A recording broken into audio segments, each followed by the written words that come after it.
what I have experienced. Yeah.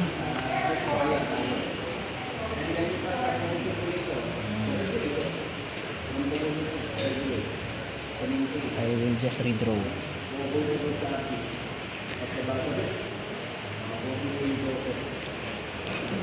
Just a star connection.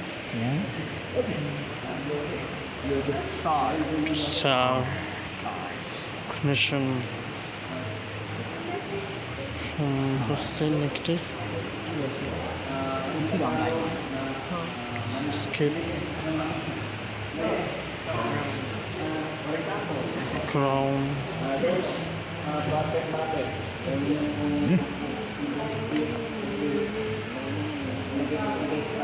Hindi ka lang ating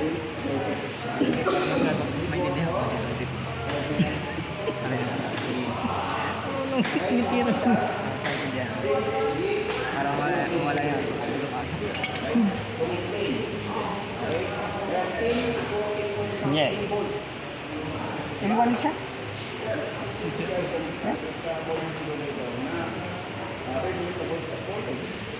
Yeah, you take it. Look like a hand. Yes, it's okay. It's okay. It's okay. Yeah.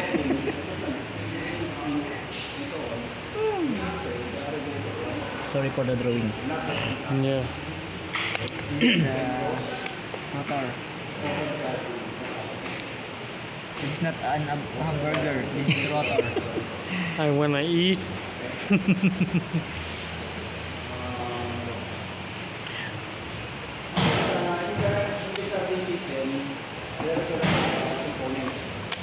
Because alternator, one of the components of the cabin system. When you say cabin system, not only alternator, but that is an component of the Kuha tayo uli na susi. alternator is one.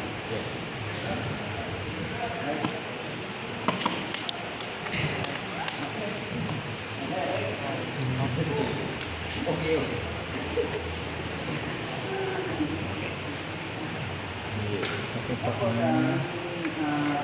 I'm seeing Mr. Ari.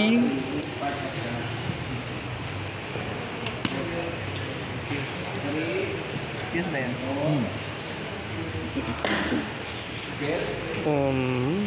Ito, i-diagram na lang natin ito. I-block diagram.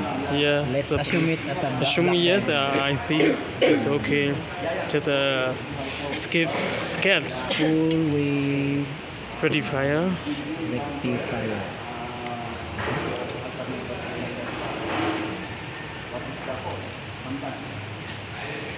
Meaning after full wave rectifier, we Full can wave. have our positive terminal, Positive. There's a negative terminal. negative terminal. Here is our Battery. Positive, negative. No, I haven't. You know clearly. Yeah, positive, negative. Okay. My older brother. Yeah. Long like long. Like.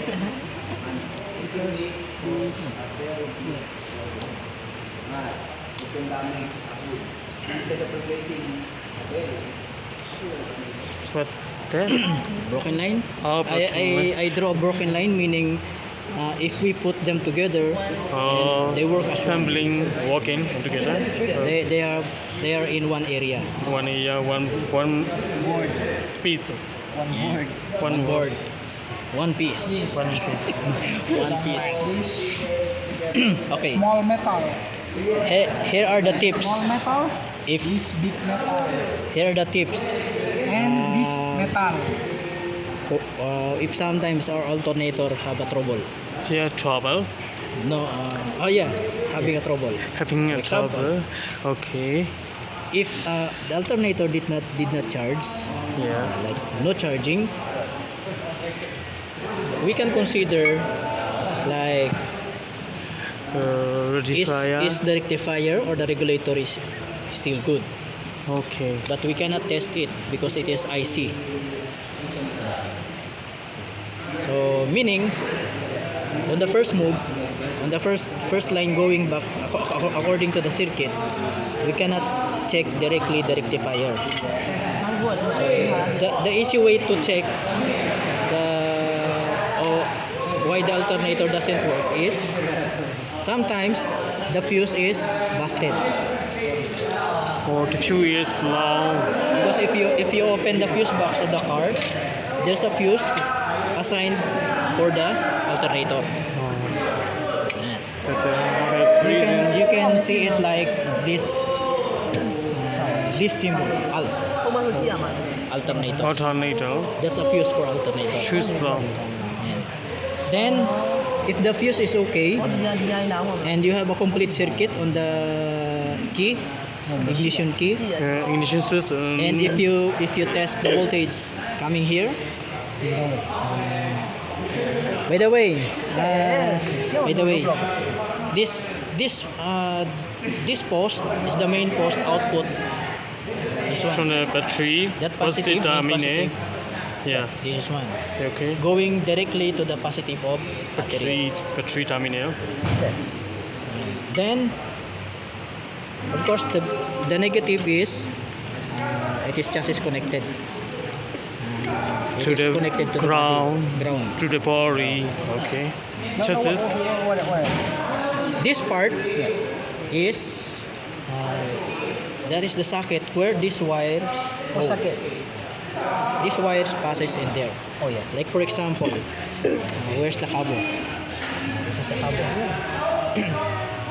We can see here in the cover FR, L S S, and G. G. So Okay.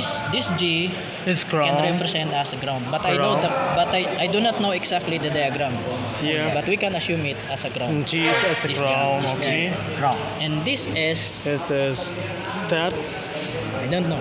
And S maybe a supply supplying and then or a B plus. This is it can be a B plus. B B plus plus. meaning is your Supply. battery plus. battery plus. Battery plus. B plus. B plus. This one supply or Supply or and then this L we can say it as the light. That light, that pilot lamp, you can see it on the dashboard like what the teacher says this morning. yeah from the If the dashboard. yeah. Battery one inside. Yeah, on the That's a- dashboard. If you on that we can be how to sing. That is charging.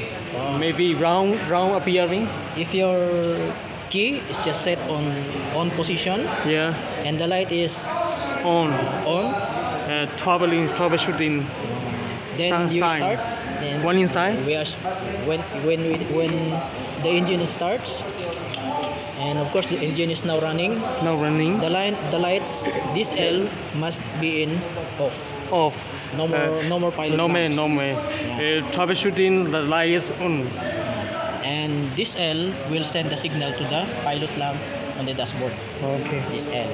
I don't know yet this FR If, because I'm just familiar with 3 pins. I think For the 3 maybe. pins, that is only ground. This one connected to the one slip ring. Okay. Ground. And the other one is connected to the positive or the B plus from your key ignition key. There. The lights send the signal if the alternator is charging or not. If mean we can assume full rectifier or I don't know. If this is Short. damage, Yeah. based on my experience, Okay. physically, of course, if we open the alternator, we can use our nose. Let's try to smell. Let's try to smell Smell it. if there's a possibility of burned winding. Or we can get a If there's a smell, yeah. smell wiring like that. Burned winding smell. Yeah. If there's a burned winding smell, there's a possibility that your winding is overheated A and little smoke. overheat. Overheat. Yeah. Yeah. And Sorry. it can be the cause of damage because your winding is burned. Yeah. This one. You can use this one.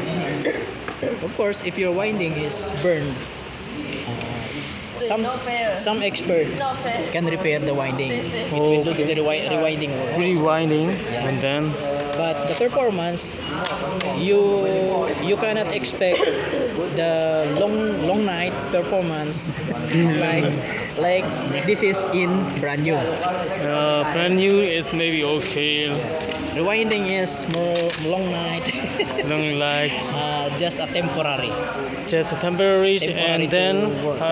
how to say must be heat resistant like a covering coating. Banish some Yeah. fresh wire, Yeah. copper wire. The varnish is not hard like as brand new. Yeah, It will cause vibration, And and then- if the winding can move, move and it will touch slightly the touch and scratch and scratches. yeah, You'll touch the body, and short circuit have a again. short circuit. Okay. If it has a short circuit, of course, the voltage will not go up. Oh. Okay. That's all I can share. Yeah, thank You you can ask for. question. I want to know about how to say it. Regulator, how to measure in ohm. For the regulator. Yeah. Like just what I've done there. Yeah. Ano yan? If the standby, like for example, the engine is Kailan not tayo running, pupunta? the standby voltage of battery is Sa usually ano 12 yan? Sa volts. pato siya? 12 volt. Then if you start the engine, of course the alternator is working. Okay. You must have a reading of 13.8 volts to 14.2 volts. Oh. Ah, sige. If you have a reading like this, when your engine is Ito running, kailan tayo pupunta you have a dyan? good Para mamili alternator. na lang. Oh. But if you start the engine and your voltage is the same as it Para is in ano, hindi na tayo standby mamimili position, pag during the day. Your Pagod na alternator. tayo dun. not working. Not working. Ha? Diode, where to use that diode? Can we use that here? Yeah. Try to look, observe the pointer.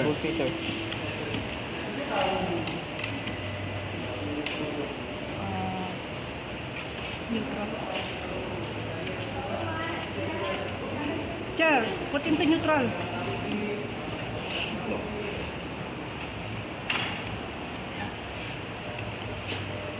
Make sure that the pointer is set to 0 so we can have a more accurate reading.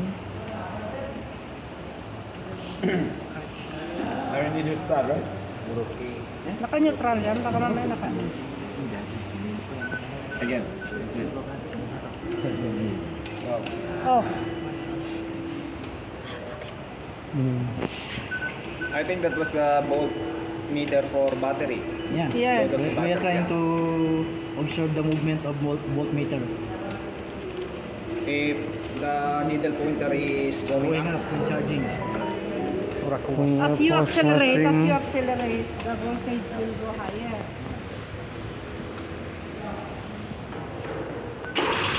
Like that. Oh, You see the pointer, it goes up like 14 volts. Yeah. 14 But in point. lower- What does it say? It says 14.5 to 14.7. Okay. Is it? Later, later, the RPM of engine will go slow. Slow. Well, When the RPM of engine goes slow, the pointer has a chance to go down because the revolution also of the alternator is Will slow down. For now, it is like in normal idle because maybe Idle speed. At 1,500 RPM. to accelerate Yes, sir. the needle is going up or not. okay. Slowly accelerate. Slowly. Okay, it's good. Okay, go down. So we can see that the pointer did not move Not moving. Yeah. because the regulator works. Oh. Even the RPM is going high, the regulator set the voltage. That's the work So, of the regulator. Yeah. So the output To- voltage of the alternator will not To go normalize, with the RPM of the engine. to normalize the delivery of charging to the battery. So this is the charging voltage. Unlike the engine is in standby, almost 12.5. Now he is in 14. 14. Yeah, okay. The difference is to go into the other accessory. Yeah. Supply And for No supply. other accessories, only the engine. Keeping and sending to the Yeah. engine. Yeah. Meaning the alternator is working. Okay. But as long as you put on accessories, it's still not moving unless there is no voltage regulator. Okay. Good. It's good. Understood.